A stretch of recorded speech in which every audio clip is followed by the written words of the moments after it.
Okay, on question number 6, we are given a trapezium with these dimensions. We are told that the total area of the trapezium is equal to 16, and what we are asked to find is the length from B to C. Okay, so the first thing we can do is to try and work out what x is just by using the formula for the area of the trapezium. So the area of a trapezium is given by, so if this side was equal to A and this one B and the height, we have A plus B divided by 2 times by the height should be equal to 16. So we can write that as, let's say, 2x plus 1 plus x plus 1 divided by 2 times by 2x is equal to 16. Okay, so I'll put this in brackets because all of that is multiplied by 2x. Okay, we can then simplify this a little bit. We can cancel off these two, the two 2's here. If we collect the terms inside the bracket, that's going to give us 3x plus 2. So we are going to have 3x plus 2 times by x is equal to 16.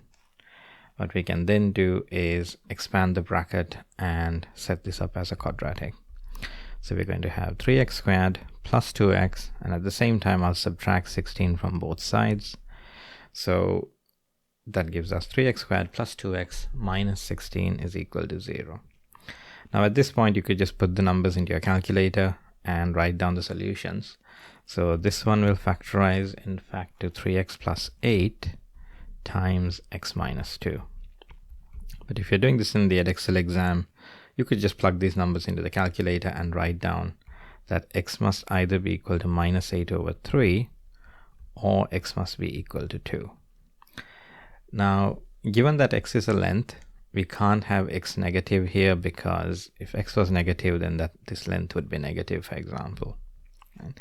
So in this case, the only solution is x is equal to 2. And now what we're trying to find is what the length of BC is. So at this point, I think the easiest thing to do is just substitute the numbers in. So if x is equal to 2, then that side must be equal to 4. This must be equal to 5, and this length must be equal to 3. So if I just draw a straight line down there, we have a triangle whose side lengths are 4 centimeters on that side, then 5 take away 3, which is 2 centimeters on this side.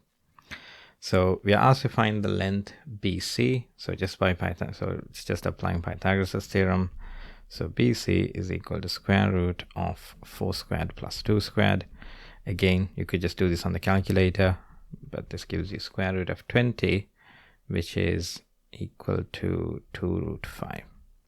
Okay, so we were told that the area is 16 centimeters squared, so which means this length must be 2 root 5 centimeters then.